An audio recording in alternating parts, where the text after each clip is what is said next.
नवप्रयास की ओर से यहाँ पर उपस्थित सभी इज्जतमाम साहित्यकारों का स्वागत करता हूँ, खैर मकदम करता हूँ। बहुत मुबारक घड़ी आज ये है कि हमारे बीच में प्रदेश के ही नहीं बल्कि पूरे देश के ऐसे गजलकार जिनका गजल के अगर सिंध की हम बात करें तो अदब आदाब से उनका नाम लिया जाता है। श्री विनोद प्रकाश गुप्ता जी की गजल की दूसरी पुस्तक बूंद बूंद गजल का आज लोकार्पण है और इस अवसर पर मंच पर विराजमान है बतौर मुख्य अतिथि श्री सुदर्शन वशिष्ठ जी। प्रदेश के साहित्य के क्षेत्र में एक मकबूल नाम रखते हैं, एक जाने माने कहानीकार है और स्कूलों की लाइब्रेरी में इनकी पुस्तकें आपको सहज ही उपलब्ध हो जाएंगी। और मंच पर बैठे हैं वरिष्ठ साहित्यकार जो कि IAS रिटायर हुए हैं और साहित्य के क्षेत्र में लगातार अपनी उम्र को दरकिनार करते हुए क्रियाशील है। वो बतौर अध्यक्ष आज इस पहले सत्र में हमारे बीच में मौजूद है। मैं उनका खैर मकदम करता हूं और हमारे बीच में मंच पर विराजमान है हिमालय मंच के अध्यक्ष श्री हरनौत जी। अगर साहित्य की हम बात करें तो उनका नाम सफाई अव्वल पे हमेशा लिया जाता है और इन सभी इज्जतमाम साहित्यकारों के लिए मैं ये कहना चाहूंगा, ये अलग बात है खामोश खड़े रहते हैं, जो लोग बड़े हैं वो बड़े रहते हैं। ऐसे दरवेशों से मिलता है हमारा शजरा जिनके जूतों में भी ताज पड़े रहते हैं। क्या बात है। आप सभी इज्जतदार और मकबूल कवि और शायरों के बीच में मैं आपसे मुखातिब हूँ। ऐसा लग रहा है कि चांद सितारों की इस महफिल में एक छोटा सा जुगनू अंधेरे को दूर करने की हिमाकत कर रहा है और मैं धन्यवाद करूंगा गुप्ता जी का, हरनौत जी का कि उन्होंने इस मुबारक मौके पर इस महफिल की निजामत करने के लिए मुझे उचित समझा, मुझे बुलाना। तो दिल की गहराई से आपका बहुत बहुत शुक्रिया गुप्ता जी और हरनौत जी। मैं देख रहा हूं हमारे बीच में बहुत से साहित्यकार बैठे हैं। हमारे बीच में डॉक्टर हेमराज कौशिक जी बैठे हैं जिनके लेख आप मुसलसल अखबारों के पन्नों पर देखते रहते हैं। हमारे बीच में अकादमी के सचिव आर्य जी भी बैठे हैं। हमारे बीच में AIR से मोहतरम दुग्गल जी बैठे हैं और प्रदेश के प्रतिष्ठित कवि रंजन जी है और गजल गो सुमित राज जी है। गजलों की अगर बात करें तरुण गर्ग जी भी, पंत जी है और आप सभी साहित्य के क्षेत्र में एक ऐसा नाम है, अगर मैं ये कहूं कि साहित्य का पर्याय है तो शायद अतिशयोक्ति नहीं होगी। मेरे बड़े भाई नहीं है, मेरे सिर पे इनका हाथ रहा है। हाँ, ये साहित्यकारों का दिल होता है कि एक दूसरे की वो इज्जत करता जानते हैं। और अब श्री सुदर्शन वशिष्ठ जी को सम्मानित कर रहे हैं श्री गुप्ता जी। सुदर्शन वशिष्ठ जी एक वरिष्ठ प्रतिष्ठित कहानीकार इस प्रदेश के। हरनौत जी को सम्मानित किए बगैर शायद ही कोई कार्यक्रम इस तरह का अगर हो तो वो अधूरा रहेगा। मैं गुजारिश करूंगा मंच पर आसीन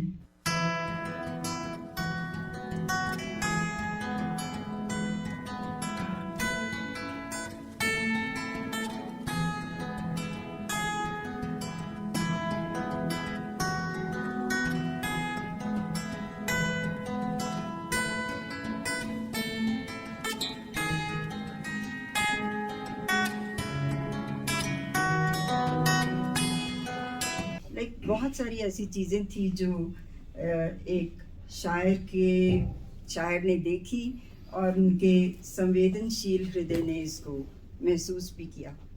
तो इन गज़लों में उसका काफ़ी आपको इन्फ्लुएंस नज़र आएगा। पर फिर भी मैं एक और बात कहना चाहूँगी यहाँ पे कि विनोद एक बहुत ही जिंदा दिल इंसान है। कैसी भी कंडीशंस हो, कैसा भी समय हो, कितना भी स्ट्रगल का टाइम हो, उन्होंने उम्मीद कभी नहीं छोड़ी। ज़िंदगी से बहुत प्यार करते हैं और ज़िंदगी के हर लम्हे को वो भरपूर जीना चाहते हैं और जीते भी हैं। अभी 2-3 दिन पहले वो मुझे अपने गज़ल का एक शेर सुना रहे थे जो उनकी लाइफ पे बिल्कुल खरा उतरता है। तू कांटों का सफ़र है तो तू कांटों का सफ़र तो भी मुझे तुमसे मोहब्बत है। अरे ओ ज़िंदगी मुझको तेरी हर शय से उल्फत है। तो विनोद ने पहले भी मैंने जब पहली पुस्तक का उनका गज़ल संग्रह का विमोचन हुआ था उस टाइम भी अपने रिश्ते के बारे में कि हम दोनों दोस्त ज़्यादा हैं, शुरू से ही हमारी दोस्ती बहुत पक्की है।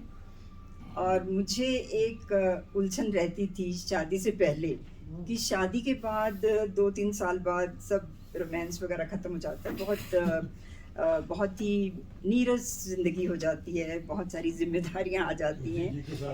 तो लेकिन मैं आज ये कहना चाहूँगी कि विनोद ने, हमने सब स्ट्रगल भी किया, बहुत सारा बुरा समय, अच्छा समय, सब कुछ देखा, बहुत सारे एक्सपीरियंसेस हुए, लेकिन आज तक उन्होंने हमारी ज़िंदगी से रोमांस को नहीं जाने दिया कभी भी। तो ये विनोद की ही बात है कि हमारी ज़िंदगी, टचवुड में कहूँगी कि बहुत ही अच्छा समय गुजारा और आज भी बहुत अच्छा समय गुजार रहे हैं। मैं उनकी गज़ल संग्रह में से बूंद बूंद गज़ल, सेकंड जो उनका गज़ल संग्रह है, उसमें से अपनी पसंदीदा गज़लों में से 1-2 आपके साथ शेयर करना चाहूँगी। 2-3 गज़लें। हर तरफ एक बेरुखी है देख कर हैरान हूँ, हर तरफ एक बेरुखी है देख कर हैरान हूँ, दर्द व गम है बेबसी है देख कर हैरान हूँ। एक सनातन मुफलिसी से हर उदर में शाश्वत भूख का ज्वालामुखी है देख कर हैरान हूँ। सोने चांदी से उजाले जो दिखाए हैं हमें, वो घनेरी तिरगी है देख कर हैरान हूँ। देश क्या होता है उसका जीतता है जो चुनाव, क्या अनोखी दिल लगी है देख कर हैरान हूँ। हौसले चट्टान से हैं हारने के बावजूद, क्या गजब की पुख्तगी है देख कर हैरान हूँ। अनगिनत छाले शलब बेशक हैं उनके पाँव में, पर दिलों में ताजगी है देख कर हैरान। टुकर टू देखता मुनसिफ अदालत पर कोई काबिज, टुकर टू देखता मुनसिफ अदालत पर कोई काबिज, हमारे ज़हनो दिल की सारी हिम्मत पर कोई काबिज। बहुत अच्छी है, बहुत खूबसूरत है अब भाई बहन का भी इकट्ठे घूमना वर्जित, है अब भाई बहन का भी इकट्ठे घूमना वर्जित, हुआ है देश में हर सू मोहब्बत पर कोई काबिज। नफस हर एक शिकंजे में, नफस हर एक शिकंजे में सिमक कर अब दिखाओ तो, नकेलें कस्ता जनता की है जनमत पर कोई काबिज।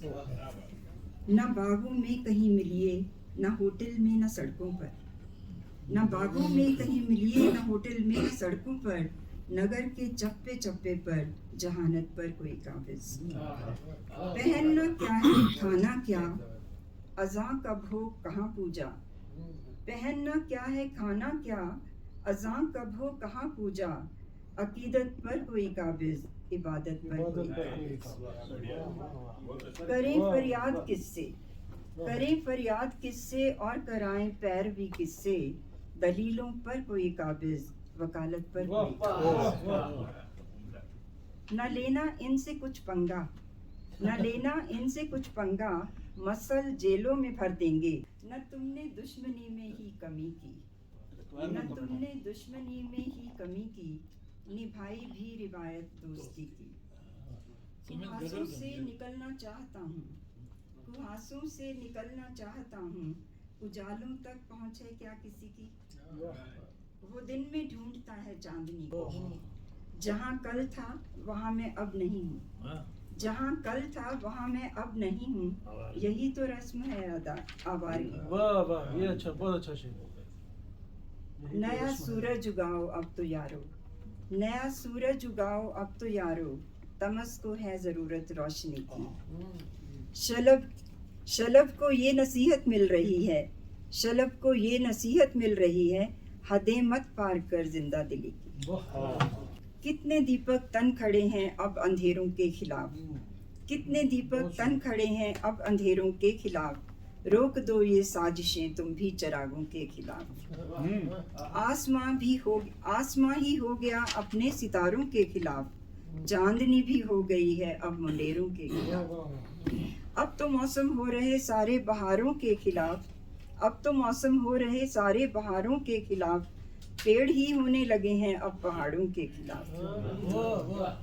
मोहती थी जिसकी धुन, मोहती थी जिसकी धुन, दुनिया में सांपों को कभी, बीन के सुर बज रहे हैं अब सपेरों के खिलाफ। क्या बात है। अनवरत जो काटते हैं तीरगी के जाल को, अनवरत जो काटते हैं तीरगी के जाल को, साजिशें हैं सब निरंतर उन सवेरों के खिलाफ। जिस शजर ने उम्र भर दी धूप छाँव में पनाह, जिस शजर ने उम्र भर दी धूप छाँव में पनाह, हो गए पंछी ही अब तो उन बसेरों के खिलाफ। हौसलों से चल पड़े तो फिर नहीं रुकता शलभ, हौसलों से चल पड़े तो फिर नहीं रुकता शलभ, आप लेकर हो भी जाएं उसके पैरों के खिलाफ। Thank you. विनोद को मैं बहुत बहुत शुभकामनाएं देती हूँ आने वाले उनके गजल संग्रह के लिए, और कह रहे हैं कि अगले साल आएंगे, तो अगले साल हमारे वैसे भी एक साल में एक ही दो, मेरे तो 5 थे। हमारी शादी की भी 50वीं सालगिरह होगी उस टाइम नेक्स्ट ईयर। बहुत बहुत धन्यवाद।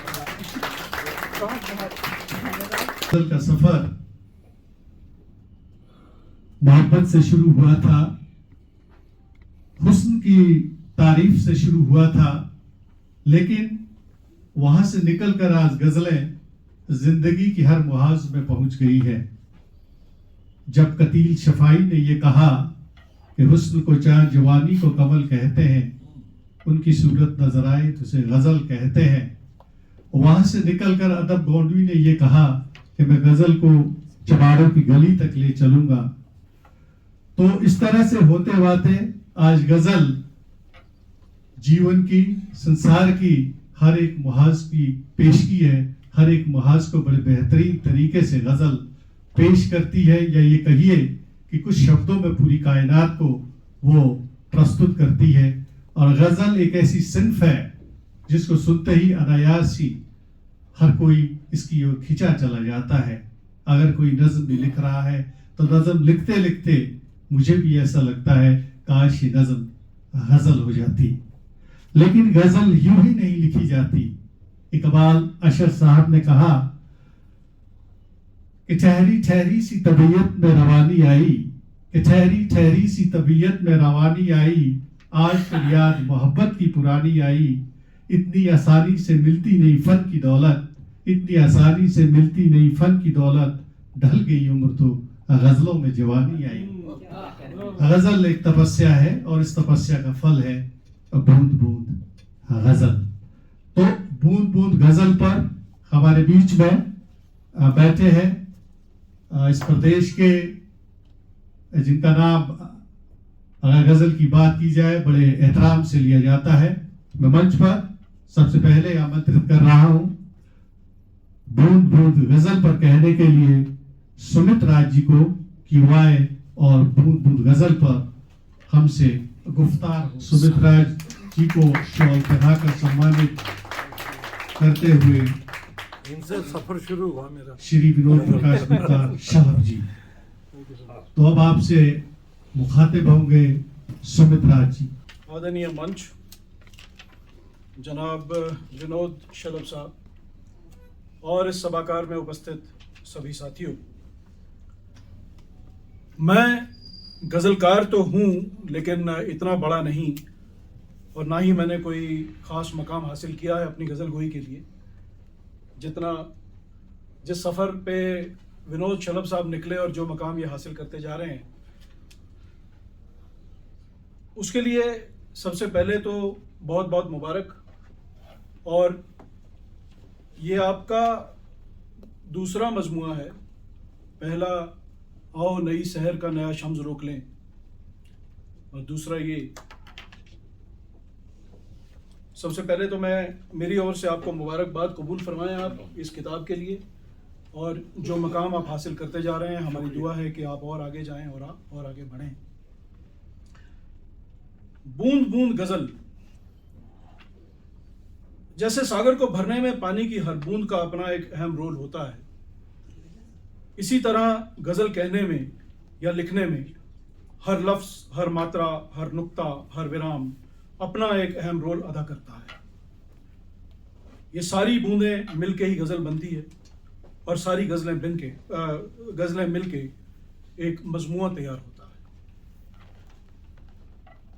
यह काम आसान नहीं होते, लेकिन कुछ लोग ऐसे होते हैं जिनका जुनून इन कामों को आसान बना देता है, अपने लिए भी और आने वाली पीढ़ियों के लिए भी। जो लोग इस तरह के मकाम हासिल करते हैं, इस तरह की विधाओं को लेकर ताउम्र चलते रहते हैं, उन लोगों को कुदरती तौर पे एक हक और एक ऐसी ताकत हासिल हो जाती है कि वो हर कदम पे अपना कोई ना कोई निशान छोड़ते चले जाएं। मैं कई बार सोचता हूं कि शायद मैं भी कुछ ऐसा कर सकूं अपने जीवन में। बेशक अपनी शायरी को लेकर ना करूं, बेशक किसी और विधा को लेकर चलूं, मगर अपने रहते हुए अपने साथ जुड़े लोगों और परिवार के लिए कुछ ना कुछ ऐसा हो जाए कि लोग याद रखें। और ये एक प्रेरणा है जो हमें जनाब विनोद शलभ साहब से मिलती है और लगातार मिलती चली जाती है। आपकी एनर्जी, आपकी मशक्कत, आपकी हिम्मत, और सबसे ऊपर आपकी सपुर्दगी और आपकी साफ गोई की आदत हम सभी को ये सोचने पे मजबूर करती है कि जनाब विनोद शलभ साहब की तरफ से कुछ नया आने वाला है। खुदा की रचनाओं में इंसान एक बेहतरीन रचना मानी गई है। वैसे कई बार लगता है कि इंसानों ने शायद अपने आप को यह दर्जा खुद ही दे दिया हो, मगर यह बात सच है कि इंसान भावनाओं से भरपूर होता है। कुछ ना कुछ भावनाएं तो शायद जानवरों और पक्षियों में भी पाई जाती हैं, लेकिन इंसान की भावनाएं कभी किसी से छुपी नहीं रहती, खास तौर से अगर वो शायर हो। इंसान के पास एक कुदरती ताकत है जिसे भाषा कहते हैं। भाषा शब्दों से बनती है, और इन शब्दों के जरिए इंसान अपनी भावनाओं को दर्शाता है, और शेर कहना इसी शक्ति की एक मिसाल है। कहने वाला अगर ठीक तकनीक और सही लफ्जों और अल्फाजों का इस्तेमाल करके शेर कहे तो ऐन मुमकिन है कि शेर सुनने वाले को ही नहीं, शेर पढ़ने नहीं सुनने वाले के भी जहन में सीधा उतरे और वो वाह वाह कहने पे मजबूर हो जाए। शेर वो है जो अचानक किसी का ध्यान अपनी ओर खींच ले, और ये निर्भर करता है लिखने वाले पे कि वो किन ख्यालों को लेके और किन लफ्जों और अल्फाजों का इस्तेमाल करके किस बहर में उन्हें मोतियों की तरह पिरोता है और गजल की माला तैयार करता है। अक्सर देखा गया है कि शेर सुनने पे ज्यादा असर करता है बजाय इसके पढ़ने पे, मगर विनोद शलभ साहब का कलाम कुछ ऐसा है कि पढ़ते वक्त वो यकलख्त आपका ध्यान अपनी तरफ खींचता है और यकलख्त ही आपको इन्हीं के ख्यालों में उतार देता है। ये शायर का ही कमाल है कि आपका कलाम सुनने वालों को तो अपनी तरफ खींचता ही है, बल्कि पढ़ने वाला भी एक एक बूंद से होता हुआ आपकी गज़लों के समंदर में गोते खाता चला जाता है, गहरे उतरने लगता है, और इस तरह हो जाती है बूंद बूंद गज़ल। यहाँ मैं एक चीज़ और कहना चाहूँगा, आप नोट कर रहे होंगे कि मैं इनका नाम विनोद शलभ कह के बुलाता हूँ। आपको सर याद है कि दयानंद स्कूल के फंक्शन में भी एक बार मैंने कहा था, शायर को तखल्लुस से ज़्यादा जाना जाना चाहिए बजाय पूरे नाम के। मेरी फिर से गुजारिश है आपसे, अभी तक आपको क्यों कोई शलभ के नाम से नहीं जानता? असदुल्ला खां को कोई असदुल्ला खां नहीं जानता, गालिब के नाम से जानता है। बहुत से लोग हैं जो अपना तखल्लुस रख लेते हैं और तखल्लुस के नाम से ही उनको जाना जाता है। बहुत से लोग हैं जो अपने नाम में से ही तखल्लुस निकाल लेते हैं। जैसे मैं सुमित राज हूं तो मैंने राज को ही अपना तखल्लुस बना लिया, लेकिन अगर आपने अलग बनाया है तो उसका इस्तेमाल कीजिए, और होना चाहिए। मेरे जहन में मेरे ख्याल से शायर कई तरह के हैं, लेकिन मोटे तौर पे मैं समझता हूं कि शायर दो तरह के होते हैं। एक वो हैं जो खुदा से डायरेक्ट मिल के बात करते हैं, उनका झगड़ा खुदा से रहता है। वो ऊपर कहीं बैठ के दुनिया को देखते हैं और ये सोचते हैं कि ये दुनिया क्या बनाई है, ये भगवान तूने क्या किया। इस पे कवि शैलेंद्र का गीत का एक मुखड़ा भी याद आता है कि दुनिया बनाने वाले क्या तेरे मन में समाई, काहे को दुनिया बनाई। और दूसरी किस्म के शायर हैं जो दुनिया की तकलीफों को समझ के अपना कलाम कहते हैं। ऐसे शायरों का झगड़ा सरकारों और सिस्टम से रहता है। अक्सर ये वो शायर हैं जो आवाम की तकलीफों को अपने कलाम के जरिए हुक्मरानों तक पहुंचाने की कोशिश करते हैं। मेरे ख्याल में विनोद शलभ साहब पहली तरह के शायर हैं, और वो एक इंतज़ामी अफसर रहे, एक वकील हुए, फिर पत्रकारिता भी की, लेकिन उनके अंदर का शायर दुनियावी मसलों को देखकर खौलता है और आवाम की तकलीफ़ें देखकर उसे समझाता है अपनी कलम के ज़रिए। बूंद बूंद गज़ल की पहली गज़ल में ही वो अपने पाठक से को बताते हैं कि लाया हूँ मैं अभिसार में भीगी हुई गज़लें। ये पहली गज़ल का पहला शेर है, मतलब है लाया हूँ मैं अभिसार में भीगी हुई गज़लें, दिल के किसी तहखाने से निकली हुई गज़लें, आती हैं ये लोबान की खुशबू में महकती, आती हैं ये लोबान की खुशबू में महकती, रुखसार की गर्मी से पिघलती हुई गज़लें। मैं एक बात और यहाँ कहूँ, अक्सर यहाँ मुशायरों में देखा है, सर आपने तो हिंदुस्तान की जगह जगह आप जा रहे हैं और आप बहुत बड़े मुशायरों, बहुत बड़े मंच पे हैं, शेर पे दाद किस तरह दी जाती है? ये मेरी शिकायत शुरू से रही है, थोड़ा सा मैं नहीं पढ़ रहा, मैं सिर्फ पढ़ रहा हूँ, गजल इनकी है। बात दाद तो जरा खुल के आनी चाहिए। मैं दोबारा मैं डिफिडेंट हूँ कि आप पढ़े और मैं और आजकल उल्टा कर दिया कि वो अब जो मंच के कवि हैं, मैं मंच का कवि नहीं हूँ जी, मंच के कवि वो कहते हैं कि अगले लाइन पे तो आपकी ताड़ी है बच्चे। वो अक्सर हम देखते हैं टीवी पे या यूट्यूब पे भी। तो भाई थोड़ा आपका आशीर्वाद चाहूंगा, ये चाहूंगा, आशीर्वाद देते रहे, एनकरेज करते हैं लोगों को। लेकिन अगर शेर अच्छा है, शेर आप तक पहुंच रहा है, तो खुल के दाद दीजिए। शायर बैठे हैं यहाँ पे, हिंदुस्तान के बड़े शायर बैठे हैं। मैं इन शेरों को दोबारा से पढ़ता हूँ कि लाया हूँ मैं अभिसार में भीगी हुई गजलें, दिल के किसी तहखाने से निकली हुई गजलें, क्या बात, आती हैं ये लोबान की खुशबू में महकती, आती हैं ये लोबान की खुशबू में महकती, रुखसार की गर्मी से पिघलती हुई गजलें। क्या खूबसूरत शेर है, क्या खूबसूरत कलाम है। और दोस्तों और परिवार के लिए इनकी मोहब्बत इस शेर में नजर आती है कि, बहुत शुक्रिया, दोस्तों और परिवार के लिए इनकी मोहब्बत इस शेर में नजर आती है, इन शेरों में नजर आती है कि थोड़ी सी खुराफात मुझे इश्क अता कर। क्या बात। दिमाग की बात दिल में उतर जाए तो फिर खुराफात।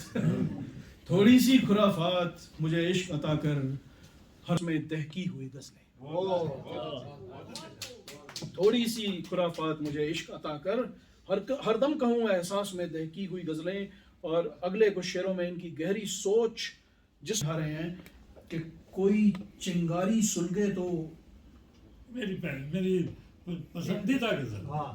यहाँ भी जाता हूँ, कलकत्ता भी 10 जगह पढ़ा। अब आप मानते हैं कि मैं भी अच्छा शायर हूँ? नहीं, मैं यही नहीं मानता। आपके कहने से मैं शायर बना। नहीं ऐसा नहीं। मैं सच कह रहा हूँ। ये तो इन्होंने मुझे व्हाट्सएप किया कि गुप्ता साहब आपकी गजल दैनिक जागरण में छपी है, थोड़ा देख लें उसको, क्योंकि वो रचना के साथ बैठे थे, उसको दे दी। उसने वो सारे संकलनों में लगा दी और मुझे इतनी सुइयाँ चुभी उससे, सबसे ज़्यादा सुई आपने चुभई मुझे कि इसमें बहर नहीं है कई जगह। तो मैंने पूछा ये बहर क्या होती है? तो उसने कहा साहब बहर व्याकरण होता है इसका। तो मैंने कहा भी हमने तो रदीफ और वो सुने थे। मैं आपको सच बता रहा हूँ कि रदीफ और काफिया मुझे पता था। आपको ये जान के हैरानी होगी जब मैंने पढ़ा, काफिया जिसको तुकांत बोलते हैं वो सबसे डिफिकल्ट है। लोग कहते हैं ना ये वो तुकांत ई का है, आ का है, ओ का है, ऊ का है, औ का है, री का है, इवन नुक्ते का भी है। नुक्ते का भी है। अनुस्वार जहाँ खबर लिखा है तो उसके नीचे भी शब्द उसी तरह आना चाहिए। आना चाहिए।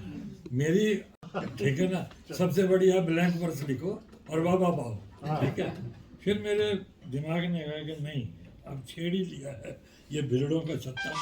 तो मुझे बहुत जगह से मुझे मजम्मत झेलनी पड़ी, बुरा सुनना भी पड़ा, पर मैं रुका नहीं। अब मैं 50-60-70% कह सकता हूँ कि मैं गजल को।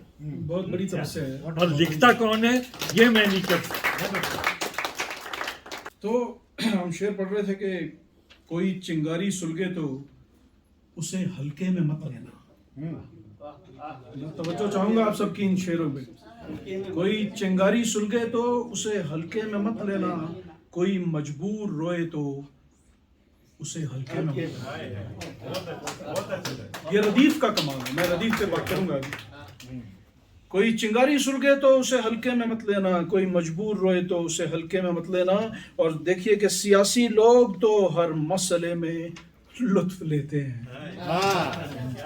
सियासी लोग तो हर मसले में लुत्फ लेते हैं, सियासत जहर बोए तो उसे सियासत जहर बोए तो उसे हल्के में मत लेना। और अगले शेरों में अवाम की आवाज़ बन के जब वो अपना चेहरा दूसरी ओर हुक्मरानों की तरफ घुमाते हैं तो उनसे पूछते हैं कि गुम कहाँ वो चेतना है मेरे मुंसिफ बता। मुंसिफ न्यायाधीश को कहा जाता है, जज। गुम कहाँ वो चेतना है मेरे मुंसिफ बता, पस्त क्यों अब हौसला है मेरे मुंसिफ बता। और वक्त खुद ही तो पलटता है गलत सब फैसले, वक्त खुद ही तो पलटता है गलत सब फैसले, क्या नहीं तू जानता है मेरे मुंसिफ बता। और एक और शेर है कि इसी गजल का कि ये परीक्षा की घड़ी है, दांव पर है संविधान। ये परीक्षा की घड़ी है, दांव पर है संविधान। अब मुझे संदेह क्या है, अब तुझे संदेह क्या है मेरे मुंसिफ बता। ऐसे ही ये कुछ और अशार देखिए इनके के सियासी होशियारी के, अदाकारी के मौसम है।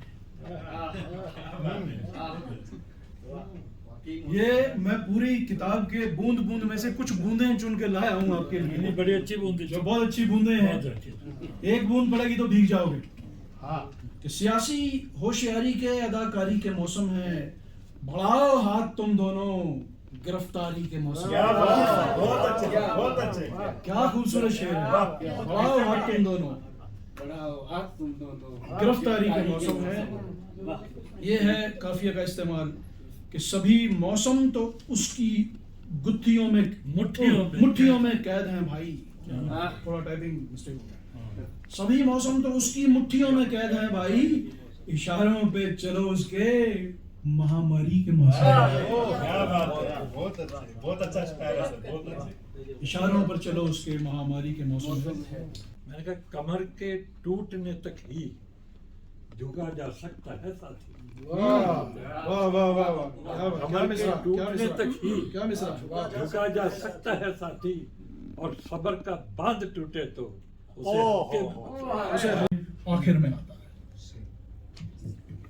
और बाकी शेरों में दूसरे मिसरे के आखिर में आता है, और वो रिपीट होता रहता है। वो रिपीट हू बहू होगा। अक्सर लोग एक या दो शब्दों का रदीफ रखते हैं। मैं आपकी किताब पढ़ रहा था, उसमें बहुत सी गज़लें मुझे मिली जिनमें रदीफ, लंबे रदीफी गज़लें हैं, और ये लिखना आसान नहीं होता। रदीफ जितना लंबा होगा गज़ल उतनी मुश्किल होती चली जाएगी। बहुत सारी गज़लें जिनमें 3 शब्द, 4 शब्द, 5 शब्द, यानी 6 यहाँ तक कि 6 शब्दों का भी रदीफ था। ये एक बहुत बड़ी खासियत है आपकी कि लंबे रदीफ में आप गज़ल कह पाते हैं। लंबे रदीफ में गज़ल, लंबी बहर की गज़ल लंबी बहर में कही जाती है, छोटी बहर में बहुत ज़्यादा मुश्किल हो जाता है उसे कहना। एक दो कुछ शेर मैं आपके पढ़ता हूँ यहाँ लंबे रदीफ के, कि गमों से दिल बचाना है बहुत मुश्किल शलब। इस गजल की एक और खासियत है, यहां शायर ने पूरी गजल में हर शेर के अंदर अपना तखल्लुस इस्तेमाल किया है। तखल्लुस हमेशा मक्ते में इस्तेमाल होता है। आखिरी शेर से अगला शेर, जिसे मक्ता कहा जाएगा, जो गजल को लॉक कर देता है, वहां इस्तेमाल हो। हर साल आप लिखते चले जाएं, आपकी किताबें आए। नहीं और हम वो तो पढ़ें। मैंने लिखे रखे हैं, किताबें मेरा छपी हैं। पता नहीं ना साल का। ऐसा ना कहिए। बहुत शुक्रिया, बहुत बहुत धन्यवाद सभी।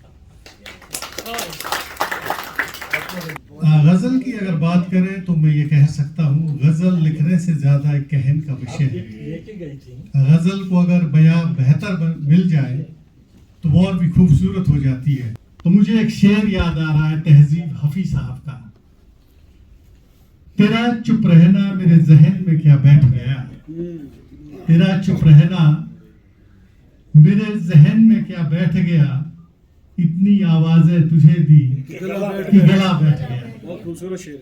मेरी मुराद है श्री आत्मा रंजन जी से कि वो आए और बूंद बूंद गजल पर अपनी बात कहे। आत्मा रंजन जी, और अपनी बात कहने से पहले शलहक जी ही मैं अब कहूँगा गुप्ता जी को, जैसा कि इसरार किया है सुमित राज जी ने, और शॉल पहनाकर रंजन जी का सम्मान करते हुए गुप्ता जी। आदरणीय मंच और उपस्थित सभी आदरणीय मित्रों, बहुत स्पष्ट है कि मैं आलोचक नहीं, एक पाठक हूं, और इस हैसियत से गुप्ता जी ने मुझे आदेश दिया, बहुत सम्माननीय है, हमारे अग्रज हैं, तो इनकार करना तो बनता ही नहीं था। तो अपनी जो ये ज़रूर है कि कविता विधा का, पोइट्री का, चाहे वो भारतीय है चाहे विश्व साहित्य की भी है, उसका एक गंभीर पाठक में ज़रूर, और गज़ल, नज़्म, कविता, ये सब जो पोइट्री है उसकी विभिन्न उपविधाएं हैं। सबसे पहले तो मैं डॉक्टर गुप्ता जी को उनकी इस किताब की आमद पर बहुत बहुत बधाई, बहुत बहुत शुभकामनाएं देता हूं। धन्यवाद। ये हम सब के लिए बहुत सुखद है कि एक बहुत हमारे प्यारे अग्रज की एक किताब शहर में आती है। प्यारे शब्द जब मैं कह रहा हूं तो ये महज कहने भर के लिए नहीं है। गुप्ता जी बड़े अरसे से इस शहर में नहीं है, इनकी कमी और इनकी जो निश्चल व्यक्तित्व की जो आभा है उसकी रिक्तता को हम महसूस करते हैं, और हम चाहते हैं हम लोग सीखें कि एक शख्स जो कविता करता है, जो कहानी करता है, जो साहित्य लिखता है, उसकी कहानी, कविता, नज्म, गज़ल उसको भीतर बाहर से कहीं परिष्कृत कर रही है कि नहीं। गुप्ता जी से सीखें, क्योंकि जब पहली दफ़ा मैं इनसे मिला था और आज जब मैं इनसे मिलता हूँ तो मैं एक बहुत परिवर्तन पाता हूँ। ये मनुष्य के रूप में और उदात्त व्यक्ति हो गए हैं और बड़े व्यक्ति हो गए हैं। तो ये मेरी अपनी ऑब्जर्वेशन है, आपकी भिन्न भी हो सकती है। तो मैं बहुत बधाई इनको इसलिए भी देता हूँ कि मनुष्य के रूप में इनके लेखन ने इनको ऊर्ध्वगामी बनाया है, इनको बड़ा व्यक्तित्व प्रदान किया है। मित्रों, इस किताब पर मेरी पसंदीदा गज़लें मैडम शशि किरण जी ने पहले, खास करके पहली 2 गज़लें पढ़ी, उसके बाद सुमित भाई ने कई गज़लें उद्धृत की। मैं बहुत रिपीट नहीं करूँगा, दोहराव नहीं चाहता हूँ, कुछ बातें मैं उसमें जोड़ना चाहता हूँ जो बातें हुई हैं। गज़लों के बारे में जब मैं इस किताब को भी पढ़ रहा था, बूंद बूंद गज़ल, और मैं इसको बहुत इत्मीनान से सिप सिप करके पीता रहा। जब मैं इस किताब के प्रवेश द्वार पर पहुंचा तो मुझे भाई द्विजेंद्र द्विज की टिप्पणी प्रवेश द्वार पर मिलती है, जिसमें सबसे पहले एक बहुत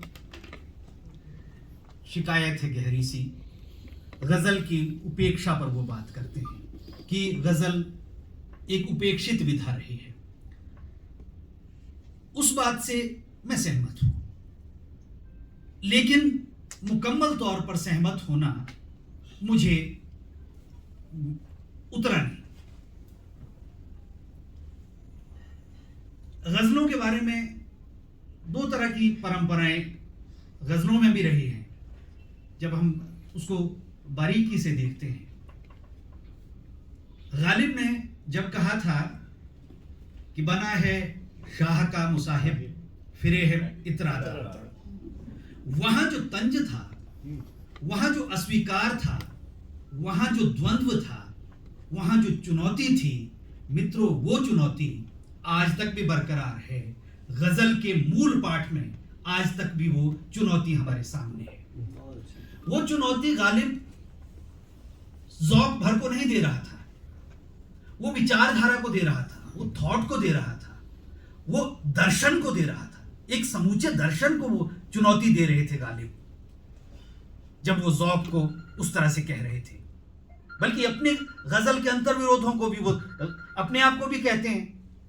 ज़ौक़ को तो सुनाया, कहा अपने आप को, बना है शाह का मुसाहिब गिरे है इतराता, और उसके बाद का शेर अपने लिए कहा है ना, कहा गालिब के लिए है और सुनाया ज़ौक़ के लिए है। तो वो अपने भी और गजल के भी अंतर्विरोधों को वो चुनौती दे रहा था गालिब। अब वो किस अंतर्विरोध को, वो किस विचार को, किस दर्शन को वो चुनौती दे रहा था? वो चुनौती दे रहा था कि जो शाह का मुसाहिब है, शाह की जो मुसाहिबी है, वो कविता का, गजल का अभीष्ट नहीं है। ये उस विचार को चुनौती दे रहा था। अब जानिए, जब रवायती गजलें हम पढ़ते हैं उसमें बहुत सारी चीजें उस तरह की होती है जो दरबारी किस्म की होती है। तो अब रवायती गजलों में अगर मेरा पाठक, मुझसे आप असहमत हो सकते हैं, आपका स्वातंत्र्य है, मैं सम्मान करता हूं। जब रवायती गजल को मेरा पाठक, जो मुझे कॉलेज के दिनों में बहुत अट्रैक्ट करती थी वो गजलें, और आज नहीं करती हैं, तो अगर वो नहीं करती है, अगर मेरा पाठक उसको रिजेक्ट करता है, तो वो एक चुनौती है मेरे पाठक की, एक गंभीर पाठक की चुनौती है। क्यों करता है? मैं देखता हूं कि गजल में, रवायती गजल में एक स्त्री को साकी के रूप में प्रस्तुत किया जाता है, एक स्त्री को, एक मनुष्य को रिड्यूस कर दिया जाता है, उसकी अस्मिता को रिड्यूस कर दिया जाता है। वो स्त्री विरोधी गजलें हैं इतनी सारी। मेरा पाठक, मेरा गंभीर पाठक को क्यों स्वीकार करे? बहुत ही अच्छी बात। ये जो मैं बातें कह रहा हूं, आप असहमत हो सकते हैं, ये सिर्फ इस ऑडिटोरियम की बातें नहीं है, ये विश्व साहित्य में आप इनको चुनौतियों की तरफ आप एक, मैं हो सकता है कभी मैं इस पे आलेख लिखूं, मुकम्मल आलेख लिखूं। तो फिर वो जो शाह के मुसाफिर को जो चुनौती देता है गालिब, वो जो फिर वो जदीद शायरी की तरफ, अपनी दो तरह की शायरी आती है, फिर वो जदीद शायरी की तरफ गालिब चुनौती की तरफ स्वीकार करता है। गालिब को आज भी सैकड़ों वर्षों बाद हम उसी तरह से उस गंभीर शायरी के लिए गंभीर पाठक गुनगुनाता है। अब वो जो परंपरा है मित्रों, जिसको चुनौती गालिब देता है, उस परंपरा में हिंदी में दुष्यंत कुमार आते हैं, उस परंपरा में अदम गोंडवी आते हैं, उस परंपरा में ये बल्ली सिंह चीमा आते हैं, और उस परंपरा में विनोद शलभ आते हैं। अरे वो बहुत ऊपर चला गया। मेरे पाठ में विनोद प्रकाश गुप्ता शलभ उस परंपरा में आते हैं। इनका पिछला गजल संग्रह मैंने पढ़ा, और क्योंकि कोई भी कविता, कोई भी किताब, उसका जो निचोड़ होता है, उसका जो एक मुकम्मल पर्सनैलिटी होती है किताब की, वो उसकी शक्ल बनाती है, चंद एक गजलें नहीं। निश्चित रूप से रवायती गजलों में जो हुस्न और इश्क की, शम्मा परवाना की, भाई वो प्रेम के बिना तो कोई पोइट्री संभव ही नहीं है दुनिया की। उसको रिजेक्ट नहीं कर रहा हूं, बिल्कुल नहीं कर रहा हूं, लेकिन जहां कहीं वो मनुष्य विरोधी होना शुरू हो जाती है, मेरा पाठक उसको अस्वीकार करता है। जैसे मैंने एक स्त्री के संदर्भ में एक उदाहरण दिया। तो मित्रों, गुप्ता जी की जब मैं गजलें पढ़ता हूं, मुझे मानव विरोधी कोई चीज उसमें नहीं मिलती। ये जो मैं पहले अपना पैरामीटर स्थापित कर दूं, उसके बाद मैं इनकी गजलों की चेतना पर बात करूं। मेरा पैरामीटर ये है, गजल को जो द्विज भाई कहते हैं, फिर जब मैं पढ़ता चला जाता हूं, देखता हूं पहल कोई गजल नहीं छापती, या और बड़ी कई पत्रिकाएं नहीं छापती।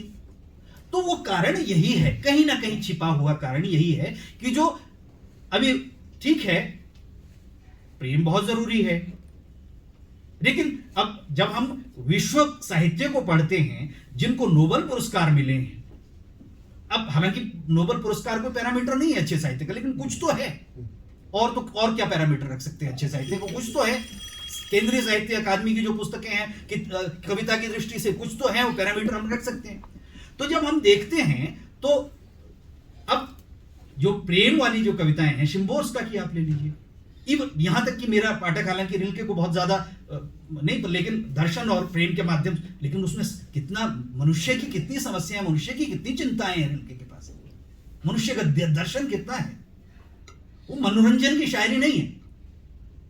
मनोरंजन की जब शायरी होती है, वाग वैदिग्ध्य कहते हैं हम उसको, जब कहन का चमत्कार होता है, वहां मेरा पाठक उसको रिजेक्ट करता है गजल को, कि आप सिर्फ कहन के चमत्कार के लिए कविता लिख रहे हैं, तो मैंने क्या करना उसका, जिसमें मनुष्य की चेतना, मनुष्य का सत्व नहीं है, उसका संघर्ष नहीं है, क्या करना है मेरे पाठक को उस कविता का।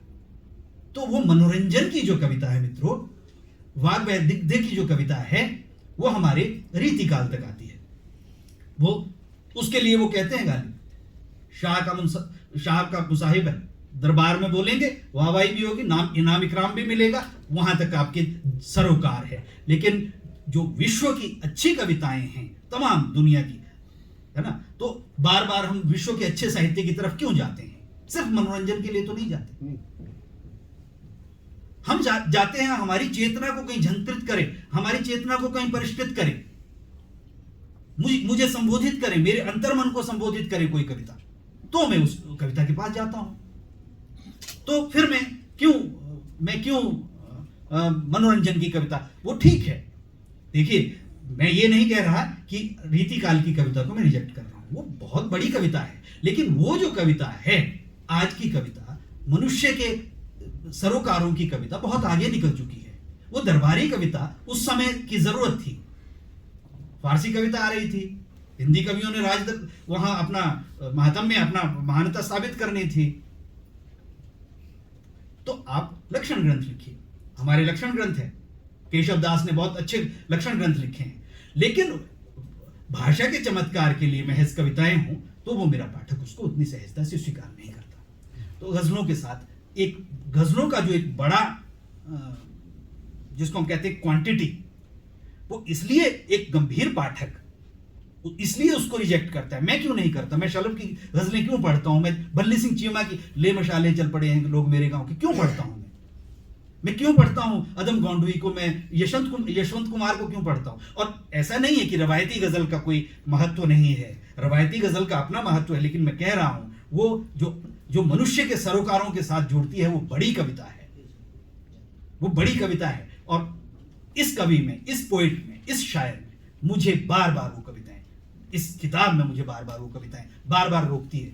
मैडम शशि किरण जब पढ़ रही थी, पहली 2 गजलें हम सबकी चेतना में उतर रही थी। सुमित जी पढ़ रहे थे, बहुत उम्दा गजलें जो मैं यहाँ कोट करके लाया था वो पढ़ ली गई, बहुत शानदार गजलें। तो वो क्यों मुझे अट्रैक्ट करती है, मेरे पाठक को क्यों वो? तो अब जब हम गजल की उपेक्षा की बात करते हैं, मैं वहीं से इनकी काव्य चेतना की बात करता हूं। तो आज की अगर बात करूं, अगर गजल उपेक्षित है तो फिर विनोद प्रकाश गुप्ता की गजल को वागर्थ क्यों छापता है? इंद्रप्रस्थ भारती क्यों छापती है? अभी सरस्वती में इनकी गजलें छपी हैं, अभी मेरे ख्याल से पिछला या उससे अभी ताजा अंक है। देश की अच्छी पत्रिकाएं क्यों छाप रही है? आप उस पैरामीटर को भी देखिए, कहां उपेक्षित है गजल?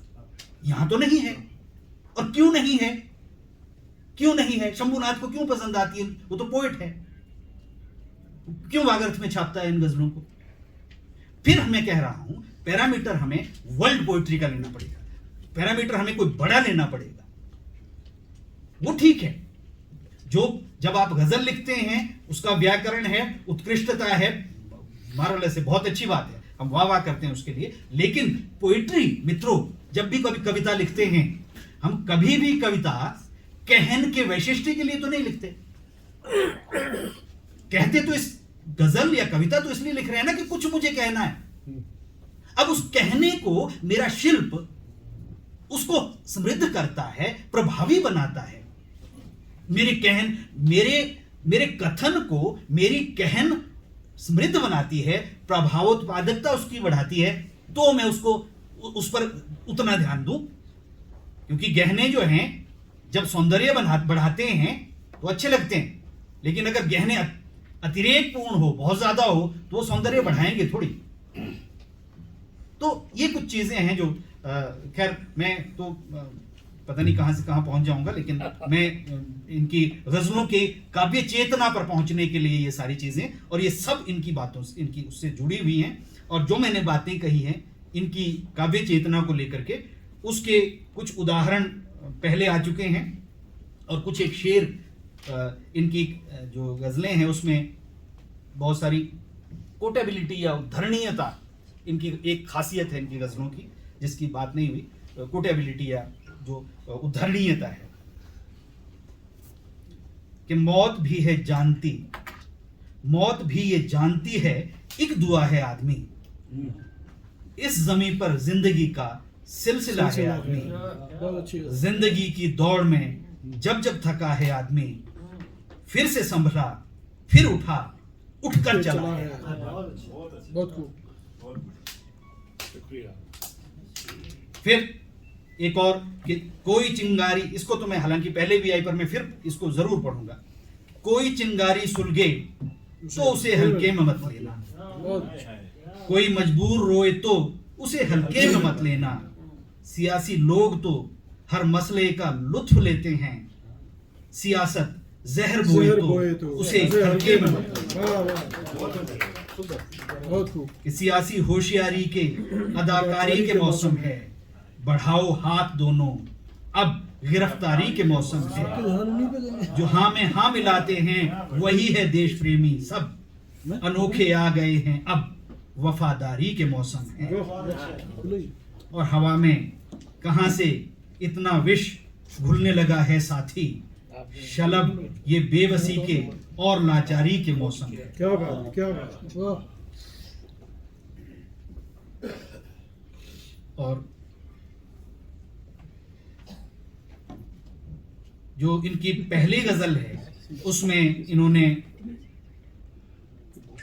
तल्ख कभी चुभती कभी मीठी लगे है, ये शेर मैं आखिर में पढ़ रहा हूं।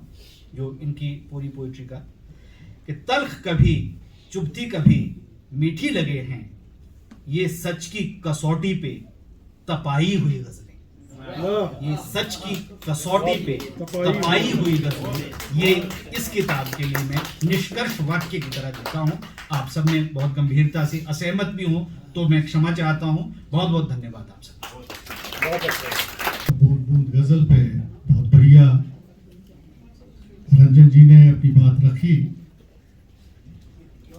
जब गजलों को पढ़ते हैं या कविताओं को पढ़ते हैं, मुझे लगता है कि भाषा एक अहम स्थान रखती है गजलों में। आप किसी भी गजल गो को पढ़ लीजिए, गालिब है या उसके बाद जितने भी गजल गो है या वर्तमान में जो गजलें कह रहे हैं, गजलें लिख रहे हैं, वही गजल गो हमेशा लोगों के जहन में उतरा है और हमेशा हमेशा के लिए उनके जहन में रहा है, जिनकी भाषा सुलभ है, जिनकी भाषा ऐसी है कि वो जहन में जाकर दिल में उतर जाती है। तो भाषा एक अहम स्थान रखती है, गजल है या साहित्य की कोई भी विधा है। तो उस दृष्टि से मैं ये कह सकता हूँ, मैंने जब जब भी शलभ साहब की गजलों पे नजर दौड़ाई है, मुझे कभी भी ऐसा नहीं लगा कि मुझे शब्दकोश खोल लेना चाहिए। वो एक खूबसूरती होती है गजल की। मिर्जा गालिब तभी मशहूर हुए जब उन्होंने सरल भाषा में लिखना शुरू किया, जब उनकी भाषा हमारे लिए सहज हुई। तो ये खूबी बूंद बूंद गजल में अवश्य है। और अब सफर में आगे चलते हुए, इससे पहले कि मैं आगे चलूं, हमारे बीच में आए हैं विनोद रोहतकी जी। और अभी हमारे बीच में जो शख्स पधारे हैं वो धामी जाबरी से पधारे हैं। एक शिक्षक है, पाठक है और संस्कृत के विद्वान है, श्री जगत प्रकाश शास्त्री जी। आपका आज की इस बज़्म में स्वागत है। आप आए और आपने हमारी इस महफिल को और खुशनुमा कर दिया। अब आगे की कड़ी में मैं मंच पर आमंत्रित कर रहा हूं आज के मेहमान खसूसी अर्थात मुख्य अतिथि श्री सुदर्शन वशिष्ठ जी को, कि वो आए और बूंद बूंद गजल पर कहें और अपने विचार रखें और हमें अपने ख्यालों से अवगत कराएं। श्री वशिष्ठ जी। आदरणीय जोशी जी, आज की इस गोष्ठी के अध्यक्ष श्री, आपने शलभ जी बोलना शुरू कर दिया तो शलभ जी बोलना पड़ेगा। यही होना चाहिए। तो सातों खून माफ है। क्योंकि मुझे गज़ल का कोई ना तो जिसको कहते हैं आप ABC भी पता नहीं है, लेकिन फिर भी गुप्ता जी से इनको मैं बहुत बधाई देता हूँ। और सबसे पहले इनकी कविता का एक विमोचन हुआ था हॉलिडे होम में 2004 में, जब केदारनाथ सिंह जी 2006 में या 4 में केदारनाथ सिंह जी आए थे शायद 6 में। तो उस वक्त भी मुझे मौका मिला था वहाँ हाजिर होने का। और उसके बाद जो इनके जितने विमोचन उतरे लगभग सभी में नाबाबर सिंह बीमार हो गए थे, नहीं आ नहीं पाए थे। अच्छा, तो ये जो आपकी उर्दू गज़ल है या उर्दू ज़ुबान है, मैं तो हिंदी की गज़ल है। हाँ जी, हिंदी। हाँ, हिंदी की भी, अब तो हिंदी की भी आ गई है। लेकिन जो उर्दू की जो ज़ुबान है या गज़ल है, वो एक ज़ुबान ना होकर पूरी तहजीब है। क्योंकि जब हम उर्दू की बात करते हैं, जो सुनते हैं, तो पूरी एक तहजीब हमारे सामने आती है। और उस तहजीब ने जो हम भाईचारा जो कहते हैं आज हिंदू मुसलमान का, उसको भी बहुत हद तक कायम रखा है। क्योंकि जैसा भी बात सुमित जी ने कही कि जो इनको शायरों को नाम से नहीं जाना जाना चाहिए, तो हमें जैसे शवाब अली थे तो हमें नहीं मालूम था उनका नाम क्या है, असली नाम क्या होगा। और बहुत से लोग शायर लोगों को उनका वेशभूषा, उनकी बात करने का ढंग, तो बहुत से लोग उन्हें मुसलमान समझते थे। आजमगढ़ भी वो भी हिंदू के साथ। बहुत जैसे ये है आपके शीन काफ निज़ाम है, उनको मैं मुसलमान समझता था, बहुत समय तक समझता था। वो है नहीं। लेकिन 2-3 बार उनसे कई सम्मेलनों में बातचीत हुई। वो हमारे नंद किशोर आचार्य है एक राजस्थान के, मेरे फादर के साथ उनके भी करीबी रिश्तेदार हैं। तो ये भी एक खूबी हम कह सकते हैं गज़ल की, किस तरह वो लोग उस गज़ल में डूब जाते थे, वैसे ही उनकी भाषा की पूरी तरह उसमें उतर कर वो एक पूरी तहजीब को पेश करते थे। यानी जो बहुत से लोग अब नहीं, नाम ही नहीं, हम नहीं जानते, नाम अभी भी नहीं जानते हैं जो असली नाम उनके क्या है। ये इस शायरी की एक बहुत बड़ी खूबी है। और दूसरी एक उर्दू ज़ुबान या शायरी की जो खूबी है वो ये है कि इसमें एक दूसरे की इज़्ज़त मान जो बचा है वो सिर्फ 2 चीज़ों में बचा है, एक संगीत में और एक शायरी में। उसके अलावा वो अब बात जैसे अब संगीतकार जो सीखता जाता है सबसे पहले अपने उस्ताद के आगे माथा टेकता है, जो जिससे उसने सीखा है। ऐसे शायर लोग भी जो नए नए होते हैं वो अपने उस्ताद के पास माथा टेकते ये पुराने भी पुराने भी। चेलों को भेजते हैं कि देखो भाई इसमें हैं। तो ये बड़ी ये बात है। परंपरा है। हाँ जी, दोनों चीज़ों में ये परंपरा सिर्फ 2 चीज़ों में रह गई है। हिंदी में तो ये बिल्कुल ही ख़त्म हो गई है, क्योंकि हिंदी में तो जो नए हैं वो सबसे पहले पुराने को गालियाँ देते हैं। और खासकर अब ये देखा जाने लगा कि जब किसी बड़े कवि की, बड़े साहित्यकार का देहावसान होता है, उसके बाद वो लगातार फेसबुक पे उसके कोई हर की चीज़ उठाकर उल्टा एक सीधा बहुत बड़ी लिखना, विडंबना बोलना है, शुरू कर आपसे देते हैं। एग्री करता हूँ। तो ये बहुत बड़ी विडंबना है। हिंदी में बहुत बड़ी ये विडंबना हो गई है कि पुराने लोगों की हम इज्जत पहले किसी समय होता था, लेकिन संगीत और शायरी में ये अभी भी कायम है। और नए जो सीखते हैं या शायर हैं, संगीतकार हैं, वो इस बात का अभी भी बड़ा ध्यान रखते हैं और अपने जो उनके जिनसे सीखा है, जो अपने बड़े बुजुर्ग हैं, उनका आदर सम्मान करते हैं। हमारे शवाब जी थे तो वो कहते थे इस्लाह लेनी चाहिए इसमें, शायरी में आपको ऐसे नहीं आप लिख पाएंगे, क्योंकि इसमें एक उस्ताद की बड़ी ज़रूरत रहती है। और उसके बिना, क्योंकि जो मीटर है, जो छंद है, वो आप खुद नहीं लिख सकते। जैसे मुक्त छंद की कविता हो गई है, उसका पता नहीं लगता है, जब सुनाते हैं तो कब शुरू हुई कब ख़त्म हुई कुछ पता नहीं लगता है। लेकिन शायरी में वो अभी तक दम है।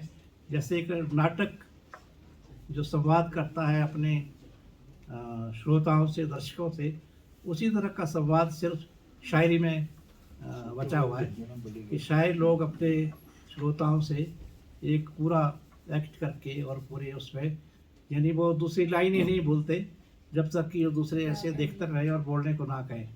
एक लाइन बोल देंगे, उसके उसी को रिपीट करते रहेंगे पता नहीं कितनी देर। इसमें और भी है कि कई, ये सब मैंने देखा कि कई शायर जो है हर जगह होते हैं, कई लेखक होते हैं, उन्होंने अपनी आदमी भीड़ में रखे होते हैं। तो जब वो बोलेगा तो वो वाह वाह करते रहेंगे और ताली बजाते रहेंगे। हमारे एक थे, एक बहुत बड़े यहाँ उर्दू के शौकीन थे, तो बहुत से सम्मेलन करते थे, तो उनके बीच में 2-4 लोग जो थे वो रखे होते थे, जो बीच में वाह वाह। नहीं, अभी इसका वो बदल गया, इसका नेटवर्किंग डिफरेंट है। आप थोड़ा फर्क हो गया होगा ना इसका जो निजामत है उसको पैसे दिए जाते हैं, अच्छा, वो अपनी पसंद की कवित्री और कवि कभी बुलाएगा। है, उनको पता है। और जो संयोजक होता है वो कहता है कि वो सुंदर भी होने चाहिए। तो वो उसको, ये तो जरूरी है। इसलिए हम मंच पे नहीं जाते, हम मंच के कवि नहीं है, हम अनफिट हैं उसके लिए। अच्छा, दूसरी बात जो इसकी है यहाँ मीटर की, कई लोग बोलते हैं कि मीटर कुछ नहीं है, इसको आप ऐसे लिखिए जैसे कविता लिखते हैं, दूसरा लिखते हैं, लेकिन ऐसी बात नहीं है। क्योंकि हमारे आकिल साहब थे जो फिक्र फन के एडिटर थे, तो एक बार उन्होंने उसमें लगाया, वो रोमिनेशन लगाया, उसको मुआवजा बोलते थे वो, रोमिनेशन को मुआवजा। तो उन्होंने एक को 50 रुपये मुआवजा लगाया, हालांकि 200-250 रुपये होता था, तो हमने कहा आपके साहब ने 50 रुपये क्यों इसके इतना कम मुआवजा लगाया? कहते इस ससुर को तो जुर्माना लगना चाहिए। अगर आप जुर्माना लगा सकते हैं तो जुर्माना लगाइए इसको। तो मीटर ही नहीं है, मीटर में नहीं लिखा है इसमें। तो ये चीज़ जो जैसे पुराने गीत थे, छंद थे संस्कृत में भी, उसी तरह एक शास्त्र जो है ठीक बात कही। गज़ल का, वो बहुत ज़रूरी है। और उसके बिना हम कहना भी चाहें तो कह तो लेंगे, हम कुछ ना कुछ बोल देंगे, लेकिन वो मीटर में बात नहीं आएगी। और उसको बहुत से लोग अभी भी गज़ल नहीं मानते हैं, क्योंकि इसमें ऐसे मुझे भी एक बार शौक चढ़ा कि मैं गज़ल लिखूं। तो नूर मोहम्मद नूर रफ़ीक पे उनसे दोस्ती होगी, बहुत बड़ी हमारे शायर है। फ्रेंड है, मेरे बड़े क्लोज फ्रेंड। तो उनको मैंने कहा आप मुझे सलाह दीजिए, आप मेरे उस्ताद बनिए। वो कहते हैं आपको पहले आप उर्दू आती है? मैंने उर्दू तो नहीं आती। फिर कहते हैं मैं तो अब बुज़ुर्ग हो गया हूँ, आपको मैं सलाह नहीं दे सकता और मैं वहाँ आ भी नहीं सकता। तो मैंने कहा नहीं, आपका मैं फ़ोटो मैंने फेसबुक से उतार लिया है, तो मैं एकलव्य की तरह गज़ल लिखूँगा। लेकिन मजाक की बात थी। लेकिन मैं इस समझता हूँ गीत लिखना भी इतना ही मुश्किल है। मैं तो ये समझता हूँ कि ये लोग जो छंद मुक्त कविता में इससे भाग के आए हैं बहुत सारे लोग, सही जो बात है। बहुत कठिन है, गीत लिखना बहुत कठिन है। उसमें छंद जो- उससे भी ज्यादा। छंद जो है वो क्योंकि उसमें पता छूट लगता, नहीं। छूट नहीं है। हाँ, तो हमें भी एक जो छंद का पेपर होता था बड़ा मुश्किल लगता था वो, जो हिंदी में एक इसमें छंद शास्त्र इस तरह की चीज़ें होती थी, सबसे कठिन लगता था। तो इस तरह एक नियम से बांध के फिर आपने अपनी बात दूसरों तक कहनी है और बड़े एक प्रभावी ढंग से कहनी है। बहुत कठिन काम है और बहुत आसान काम नहीं है। तो इसलिए क्योंकि अब हमारे हिमाचल में खैर कोई शायर तो हैं, लेकिन जो पहले बहुत कई बड़े बड़े शायर होते थे, शवाब जी थे, सुरेश चंद्र शौक थे, तो वो लोग अब नहीं रहे। लेकिन फिर भी आगे जोगिंदर जी या उनके भाई हैं, एक पविंदर पावन है, इस तरह के लोग यहाँ लिख रहे हैं। और सबसे बड़ी बात की जैसे मैंने सीखने की बात कही, तो शवाब जी के पास एक निसार शिमनवी होते थे, हाँ वो उनके शागिर्द थे। उन्होंने भी लिखी, अच्छा नन्नी बेवा नाजनी जो पहले बहुत कविता अच्छा लिखती लिखते थी, हैं। वो भी अच्छा उनकी शवाब साहब की उनकी शागिर्द थी वो। हाँ, लेकिन आप देखो बहुत बड़ी शायर बन गई है। तो वैसे ही अपने शालब जी भी उनसे कम नहीं है, बहुत बड़ी शायर है। तो मैं पुनः इन्हें बहुत मुबारकबाद देता नहीं हूँ। मैं तो अभी नर्सरी का बच्चा हूँ। नहीं, फिर ये पढ़ना लिखना भी बहुत मुश्किल है, क्योंकि ये कोई इस तरह शायरी करना आसान काम नहीं है। तो इसके लिए मैं इनको बहुत बधाई देता हूँ। बहुत बहुत शुक्रिया। क्योंकि मुझे इतना शायरी- एक बात जब गजल गो कहता है उसके मतलब कई निकल जाते हैं। आजकल एक गजल गो है अजहर इकबाल, मैं बहुत सुनता हूँ इन गजल गो को। तो अजहर इकबाल को जब मैंने सुना तो बहुत बेहतरीन वो भी एक गजल गो है। उनका एक शेर मुझे अभी यहाँ याद आया और मैंने लिख रखा है, हर एक नज़र के लिए मुख्तलिफ पैगाम है हम, हर एक नज़र के लिए मुख्तलिफ पैगाम है हम, कहीं है जहर का प्याला कहीं पे जाम है हम। तो ये जिस तरह से आप मतलब निकालना चाहो निकल सकता है। और लेखक ने या गजलकार ने या किसी कवि ने बात को कैसे कहा है उसको समझना शायद इतना आसान नहीं जितना हम समझ लेते हैं। और अब आगे चलते हुए मैं मंच पर बुला रहा हूँ आज के सदर महफिल, हमारे जो अध्यक्ष हैं आज के इस बज़्म के, वरिष्ठ साहित्यकार और जो सेवानिवृत्त हुए हैं एक प्रशासनिक अधिकारी के रूप में, काफी क्रियाशील आज भी रहते हैं। और उनका क्रियाशील रहना हम जैसे लोगों के लिए, नौसिखियों के लिए एक प्रेरणा का सबब है, प्रेरणा का विषय है। मैं मंच पर आमंत्रित कर रहा हूँ श्रीनिवास जोशी जी को कि वो आए और अपनी बात रखें। आदरणीय मंच तथा उपस्थित विद्वान जनों, सबको मेरा अभिवादन।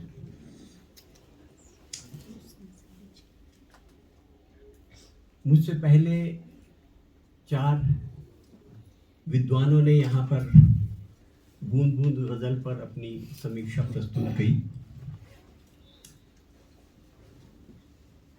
शशि किरण ने कहा कि ये एक विनोद एक जिंदा दिल इंसान है।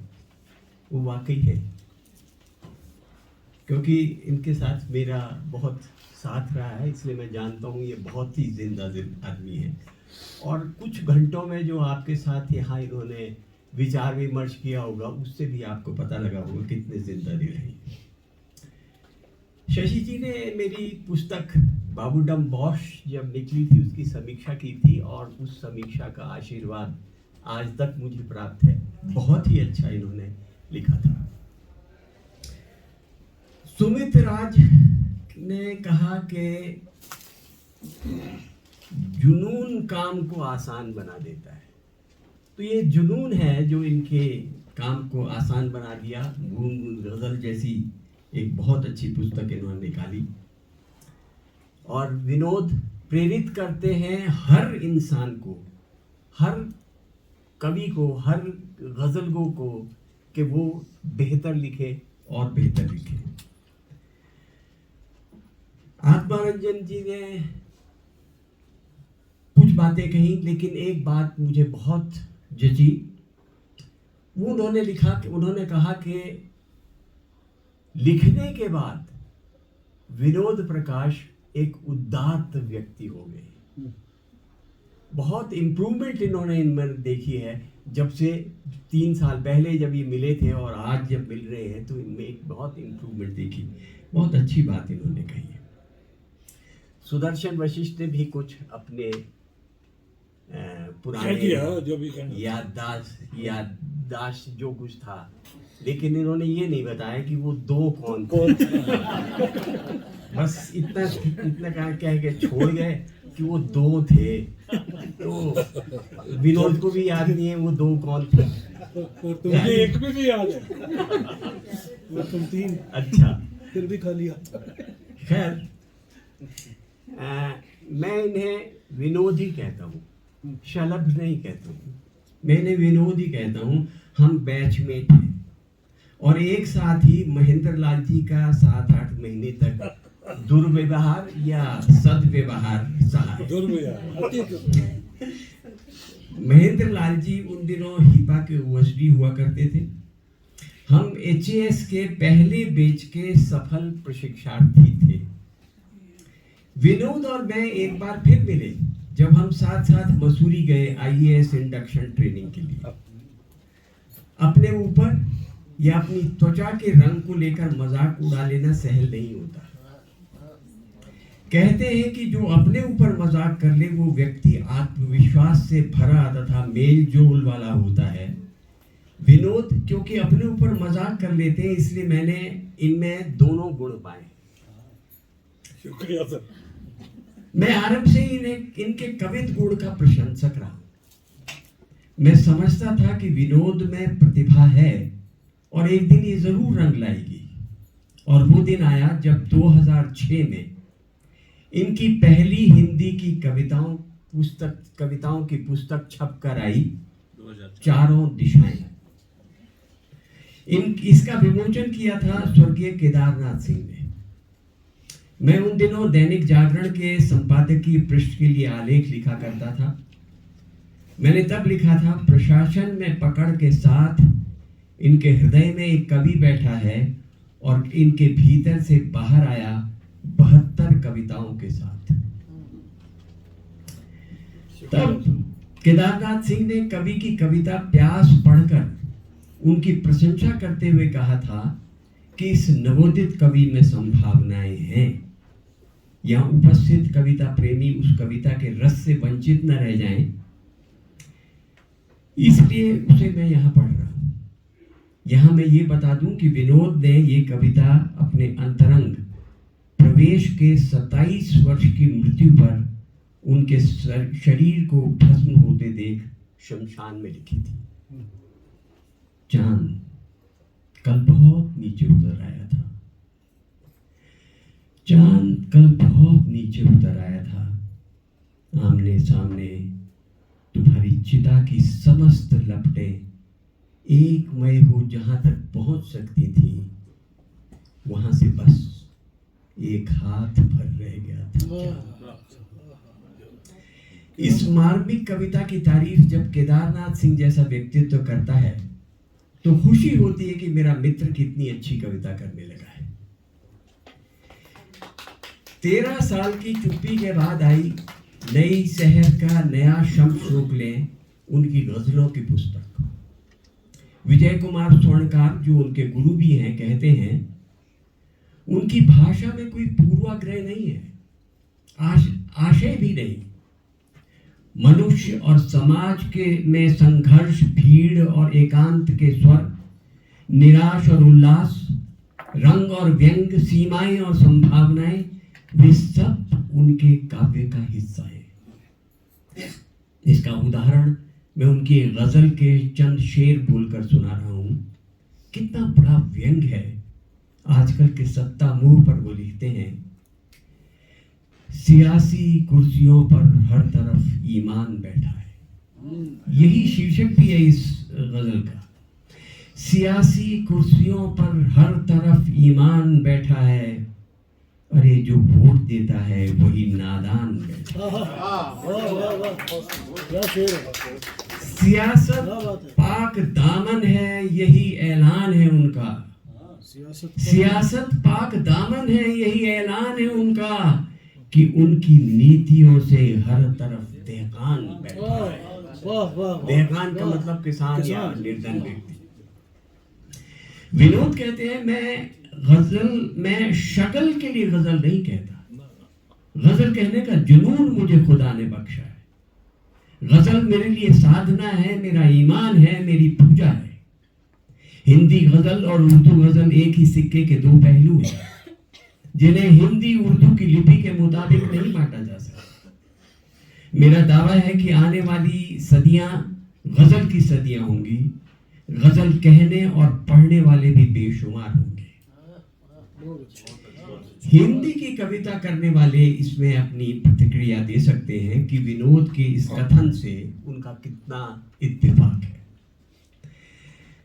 विनोद अपने बारे में बताते हैं कि वो कविताएं तब से लिख रहे हैं जब वो तीसरी कक्षा में पढ़ते थे।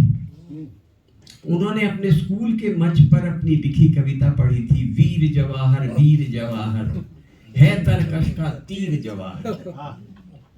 इस पर उन्हें बड़ी सराहना मिली, शिक्षक की शाबाशी और इनाम भी। यहाँ से काव्य सफर शुरू हुआ विनोद का, जो आज तक जारी है। सफर का पहला पड़ाव था सारी दिशाएं, जो सन 2006 में आया। दूसरा पड़ाव था नई शहर का, जो 2019 में आया। तीसरा पड़ाव था बूंद बूंद गजल का, जो इस साल आया है। आने वाले 3 साल का अभियोजन इन्होंने पहले ही कर लिया है। 2023 में आने वाला है पत्ते चिनार के, 2024 में आएगा त्रिशूल और 2025 में 5वां गजल संग्रह।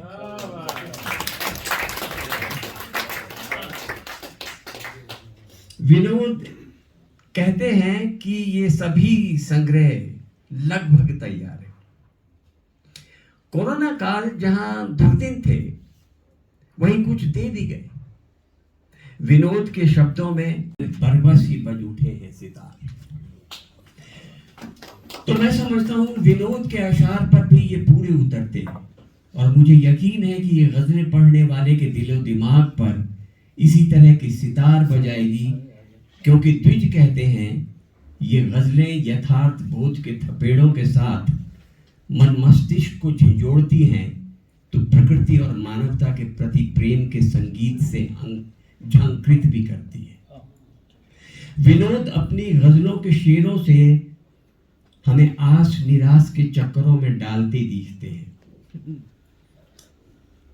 बहुत सभी ने तकरीबन ये कहा है, और सुमित्रा जी ने तो भाई था, अब गमों से दिल बचाना है बहुत मुश्किल शलप, कौल को अपने निभाना है बहुत मुश्किल शलप। मुश्किल तो है, पर वो एक गजल में हिम्मत बांधने की ढांढस भी देते हैं। कुछ सुनहरा कुछ अनोखा देखिए, कुछ सुनहरा कुछ अनोखा देखिए, शाखों से छनता सवेरा देखिए, नूर भी बरसेगा फिर किरदार से, छांट अंतस का अंधेरा देखिए। विनोद एक तरफ कहते हैं कि फौलादी हाथों से ही आसमान झुक सकेगा, वो सिंहनाद करने की बात करते हैं। फिर गजल के अंत में अमन और चैन की बात करते हैं। मिटेगी आपसी रिश्तों की कटुता, मोहब्बत के सुकून को याद करके। मिटेगी आपसी रिश्तों की कटुता, मोहब्बत के सुकून को याद करके। शलभ चारों दिशाएं हों ध्वनित, फिर अमन और चैन का अनुनाद करके। शब्द बहुत अच्छे, भाषा में रवानगी है, पर नहीं मिलता है कुछ फरियाद करके। उठा तलवार मन जल्लाद कर गए, कहने वाला कभी मोहब्बत के सुकून की बात करने लग जाए तो मन डामाडोल हो जाता है, और पाठक जानना चाहता है कि कौन सा रास्ता सही है। सही रास्ता तो मेरे मित्रों वही होता है जिसे आप स्वयं चुनते हो।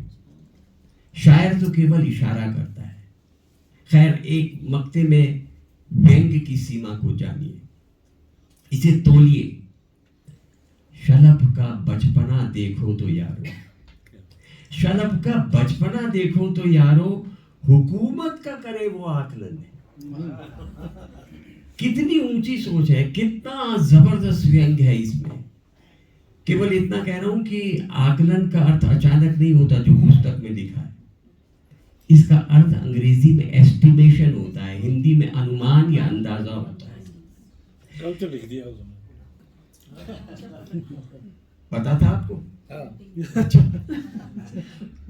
मुझे माफ करें, मैं द्विजेंद्र द्विज के शब्द फिर चुरा रहा हूं। विनोद के विविध आयामी सृजन की ऊंचाई और गहराई का पता देते कुछ शेर। ये शेर द्विज के दिए शेरों से अलग है। शायद ये शेर जो सुमित्रा जी ने पढ़े उनसे भी अलग है। जिंदगी की दौड़ में जब जब थका है आदमी, जिंदगी की दौड़ में जब जब थका है आदमी, गिर के संभला फिर उठा, उठ के चला है आदमी।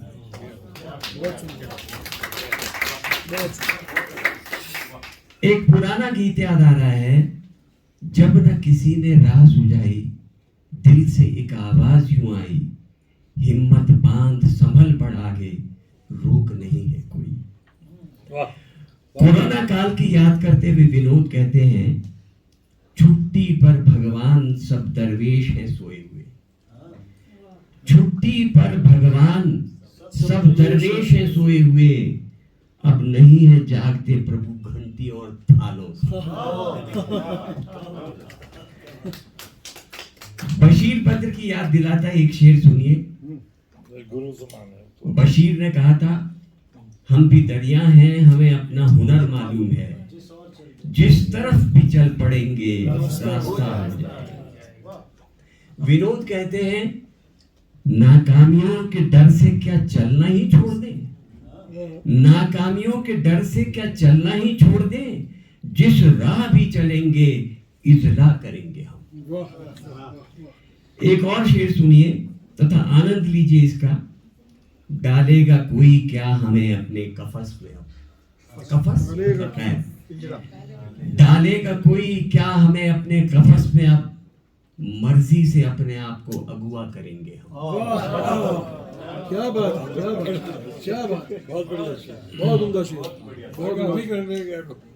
पुस्तक में ढेर सारे शेर हैं जो आपको बाध्य कर देते हैं तारीफ करने के लिए। अकस्मात वाह वाह निकल पड़ता है। कितनी ऊंचाई प्राप्त कर ली तुमने विनोद, बहुत बहुत बधाई। Thank you sir. इंतजार रहेगा आने वाली प्रतियों का। धन्यवाद है नवल प्रयास का जिन्होंने आज की इस उत्सव को रचा। बूंद बूंद गजल में इतने उम्दा शेर हैं कि मैं यदि सब यहाँ पढ़ना शुरू कर दूं तो शायद मेरा ये संदेश कभी खत्म ही ना हो, क्योंकि 101 गजलों ने में से हर एक का स्वाद निराला है। हर गजल सच की कसौटी पर तपाई हुई है। शायर जानता है कि आज वो ख्याति प्राप्त शायर बना है तो खुदा के फजल से। कहता है कह कशा में गूंजती है उसकी रहमत की शुआएं, कह कशा में गूंजती हैं उसकी रहमत की शुआएं, उसके ही इल्हाम से समझा है शायर शायरी को।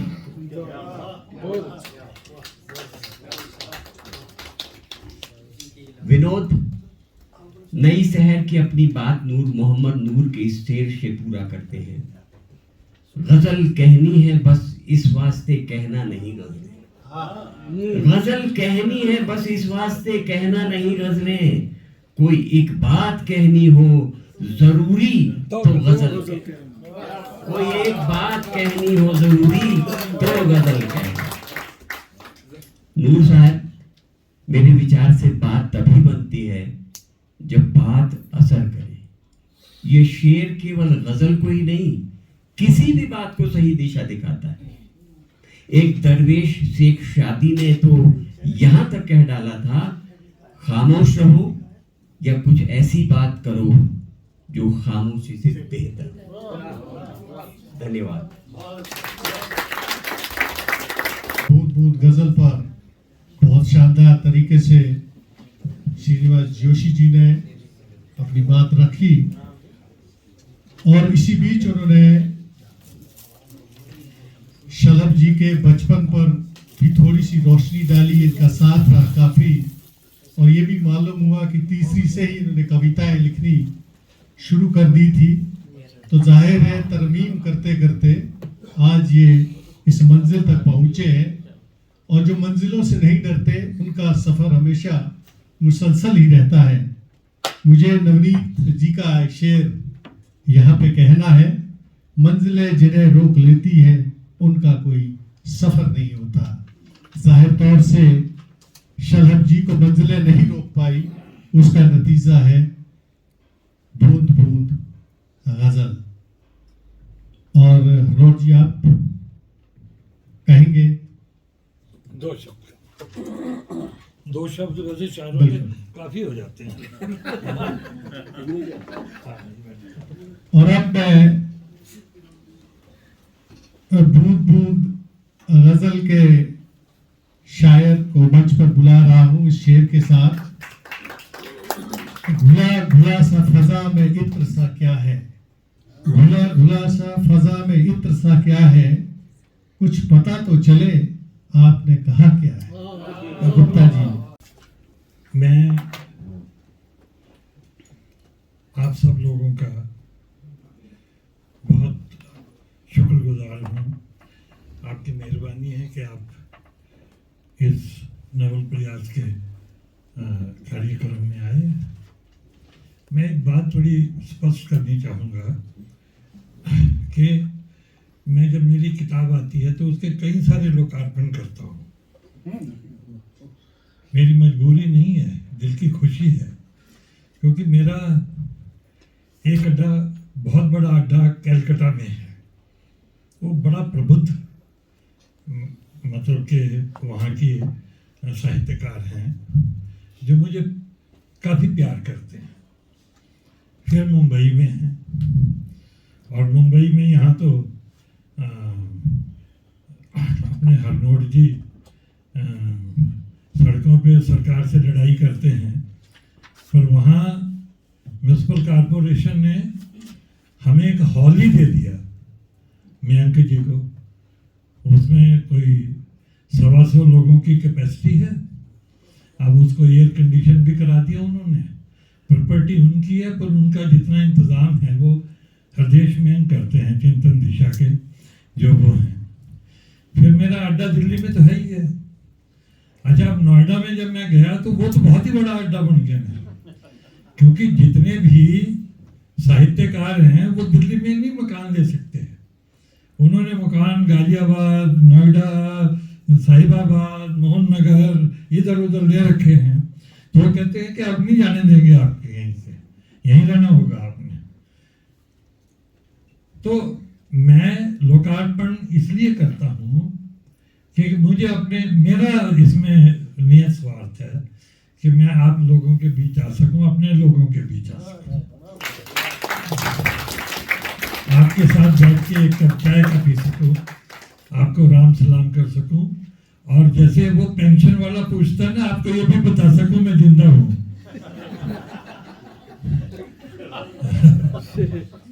तो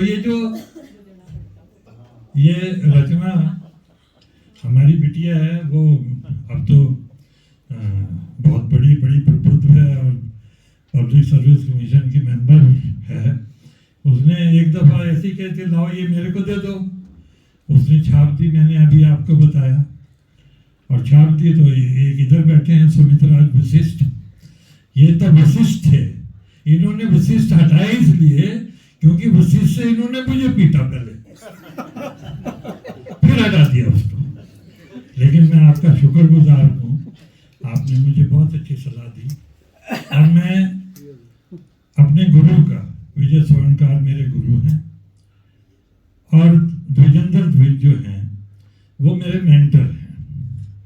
द्विजेंद्र द्विज, और इनको व्याकरण पे बहुत अच्छी पकड़ है, और आज भी हमारी, जब भी कोई मैं गजल कहता हूँ या कोई कहलवा के जाता, मैं नहीं लिखता हूँ गजल को, पता नहीं एक टाइम है जिस वक्त ऐसा इल्हाम होता है कि गजल खुद पे खुद आती है। और मैं कई सारी बहरें हैं गजल की, मैं 5-7 बहरों पे ही लिख सकता हूँ। मैंने उनको बताया तो बड़े से बड़ा शायर कहता है कि हम तो 3-4 पे लिखते हैं, वो खुद आपके दिमाग में बैठ जाती है, निकलती है, इससे ज्यादा होता नहीं है। तो अब जो भी लिखवाता है ये भी आपकी देन है, जब दोस्तों की, और जो जैसे मेरी पत्नी ने कहा, तो जब मैं कोरोना में मेरा हाथ कस के पकड़ लिया, मैं उसको कहता था छोड़ दे, कहता नहीं अब नहीं छोड़ना, तुम्हें लेके जाऊंगा। तो मैंने अपनी पत्नी को फोन करा, मैं कहीं छोड़ नहीं रहा है, पर तुम ये ध्यान रखना कि 3 डब्बे रखे हैं, उनमें मैंने गजलें लिख दी हैं, और वो तुमने विजय जी को दे देनी, और विजय द्विज अपने आप छापेंगे, और मुझे तब तक मुक्ति नहीं मिलेगी, बोझ बन के तुम्हारे पीछे फिरता रहूंगा जब तक किताबें में छप नहीं जाएगी। तो ये तो बेचारी रोने लगी, मैंने कहा मैं रोने की जरूरत नहीं है, पर मेरे भाई की तीसरी बेटी का जो हमारे दामाद है वो गए थे, अनफॉर्चुनेटली वो नहीं आ सके वापस। मैं आगे, मेरे बड़े दोस्त थे, सब काम करते थे, तो वो अचानक वो चले गए। तब मैंने एक गजल लिखी आपका धन्यवाद करने के लिए, आप सबका, और मैं आपके सामने ये गजल पढ़ूंगा। ये जो गजल है, ये इसकी एक एक शब्द में मैं आपको नमन कर रहा हूं, क्योंकि अगर आप हैं तो मैं हूं, अगर आप नहीं हैं तो मैं नहीं हूं, मैं कुछ भी नहीं हूं। और ये देखिए, ये मैंने फोर्टिस हॉस्पिटल के और नर्स मुझे डांट रही थी कि सो जाओ चुपचाप, मैंने कहा थोड़ा सा कर लेने काम का। हैं बहुत लोग कि जो याद करेंगे मुझको, ये सबके साथ होता है। हैं बहुत लोग कि जो याद करेंगे मुझको, और कुछ हैं कि जो अपवाद करेंगे मुझको, और कुछ हैं कि जो अपवाद करेंगे मुझको, और जो समझते ही नहीं। इस शेर पे बहुत हमारी लड़ाई हुई, बाद में ये अप्रूव हुआ दोनों जगह से, और कहा कि ये बना शेर, जो समझते ही नहीं प्यार की भाषा मेरी, जो समझते ही नहीं प्यार की भाषा मेरी। और अब आपके लिए चैलेंज है, जो समझते ही नहीं प्यार की भाषा मेरी, आप उनके लिए अनुवाद करेंगे मुझको, आप उनके लिए अनुवाद करेंगे मुझको। और फिर देखिए, ऐसे भी लोग मिलते हैं जिंदगी में कि जीते जी चैन से, मैं परवाह नहीं करता उनकी, कि जीते जी चैन से रहने न दिया उन सब ने, बाद मरने के भी बर्बाद करेंगे। और फिर ये देखिए, दुख दर्द से मैं घबराता नहीं हूँ कभी भी, क्योंकि मैं वहाँ खड़ा होके शीशा देख रहा था इधर को ऐसे, तो पीछे से वो जसदीप आई, तो क्या देख रहे हो, बेचारी रोने लगी। मैं क्या देखी जरा, तो आई, मैंने कहा जब मैं ये कोरोना मुझे लेके जाए तो मेरा मुंह ऐसा होना चाहिए, मतलब ऐसा नहीं हो, ऐसा कुछ नहीं होना चाहिए। मैं कहा बंद, और लगे कि गुप्ता हंस रहा है, ठीक है ना। तो वो तो रोने लगी, लेकिन बाद में मुझे बड़ी हिम्मत आई उससे। कहता मेरा विश्वास मेरा साथ निभाते हैं सदा, मेरे विश्वास मेरा साथ निभाते हैं सदा, यही दुख दर्द में फौलाद करेंगे मुझको, यही दुख दर्द में फौलाद करेंगे मुझको। और मैं मुकर्रर ही रहूंगा, मैं मुकर्रर ही रहूंगा उन्हीं अपनों के लिए, मैं मुकर्रर ही रहूंगा उन्हीं अपनों के लिए, मेरी गजलों में जो इरशाद करेंगे, मेरी गजलों से जो इरशाद करेंगे मुझको। और फिर ये देखिए, कुछ लोग ऐसे भी होते हैं, मैं तो लोगों के एहसान के तले दबता हूँ, इसलिए मैं निखारों को हमेशा याद रखता हूँ। मैंने कहा जिनके जी भर के सवारे हैं अनेकों सपने, आदमी इस विश्वास से भी तो जाता है ना, जिनके जी भर के सवारे हैं अनेकों सपने, सोच में अपनी वो बुनियाद करेंगे मुझको, सोच में अपनी वो बुनियाद करेंगे मुझको। और फिर एक और शेर आपके लिए, सबके लिए, एक दिन शम्स तो मेरा भी मुनव्वर होगा। जोशी जी इस लाइन को देखिए, शम्स मेरा भी आप भी देखिए, इस लाइन में एक बहुत बड़ी फिलॉसफी है। एक दिन शम्स तो मेरा भी मुकर्रर होगा। कोई पोएट, जो पोएट है उसकी पहचान उसके जाने के 20-30 साल बाद बनती है किसी शायर की। इसलिए कहा कि एक दिन शम्स तो मेरा भी मुनव्वर होगा, अब शलब दोस्त ही अनुनाद करें, अब शलब दोस्त ही अनुनाद करें। एक छोटी सी मैं और गजल पढ़नी चाहता हूँ।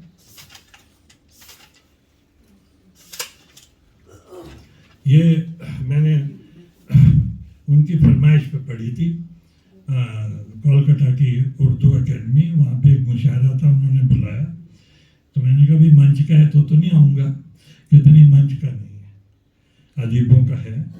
तो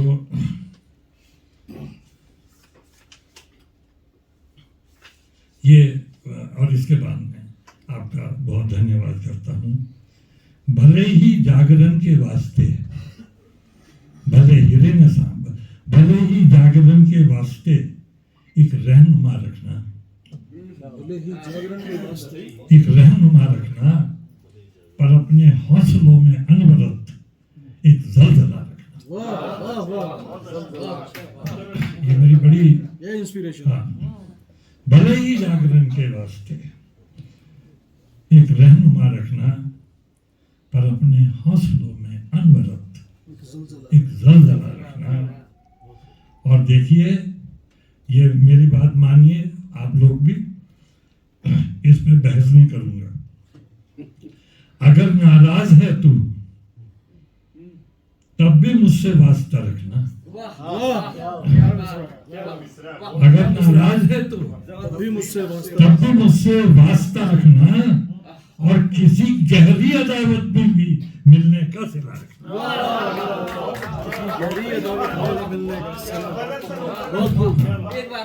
अगर नाराज है तो तब भी मुझसे वास्ता रखना, और किसी गहरी अदावत में भी मिलने का सिला रखना। और कहते हैं कि ये देखिए कि बहुत बिगड़े हुए रिश्तों में भी कुछ आस रहती है, बहुत बिगड़े हुए रिश्तों में भी कुछ आस रहती है, उसी धुंधली किरण की आस में मन को खुला रखना। उसी धुंधली किरण की आस में मन को खुला रखना हो कितना अनमना सागर। जोशी जी शेर सुने, हो कितना अनमना सागर उसे ये मान रहता है, वो कितना अनमना सागर उसे ये मान रहता है, नदी के खुद समर्पण से है कैसे राबिता रखना, नदी के खुद समर्पण से है कैसे राबिता रखना। और कहते हैं ये पर्वत तो नहीं करते तिजारत, पहाड़ी हूं ना तो इसलिए काले रंग का पहाड़ी हूँ। वैसे तो गोरा रंग और पहाड़ी मतलब के दे आर सिनोनिमस, मैं एक अपवाद भी हूँ इसका। लोग समझते हैं कि वो मेरी फैमिली तमिलनाडु से आके बसी होती है। ये पर्वत तो नहीं करते तिजारत अपनी दौलत की, ये पर्वत तो नहीं करते तिजारत अपनी दौलत की, है मेरा मशवरा मांगो में अपनी इल्तिजा रखना, है मेरा मशवरा मांगो में अपनी इल्तिजा रखना। और तिलिस्मी ये सियासी गिरगिटें अक्सर लुभाती हैं। हाँ, मैंने देखा जो अफसर जो नेता किसी के पीछे पीछे बाद में अकेले जेल में सड़ते होते हैं और वो कहते हैं अपने विवेक से काम लेना था, ठीक है ना, कि तिलिस्मी ये सियासी गिरगिटें अक्सर लुभाती हैं, ये फंदे हैं कपस के दूर इनसे काफिला रखना, ये फंदे हैं कपस के दूर इनसे काफिला रखना। और ये देखिए डसेंगे वो तुम्हें अक्सर कहीं भी रोशनी बनकर, डसेंगे वो तुम्हें अक्सर कहीं भी रोशनी बनकर, अंधेरों के लिए तुम हाथ में मौजे भरा रखना। और ये आखिरी शेर पे आप ध्यान दीजिए, परिंदे, इसमें बड़ी मैंने बात कहने की कोशिश की है। परिंदे रेगजारों के तो हैं प्यासे जन्म भर के, हर आदमी का ध्यान रखना, परिंदे रेगजारों के तो हैं प्यासे जन्म भर के, मुंडेरों पर शलभ उनके लिए बर्तन भरे रखना।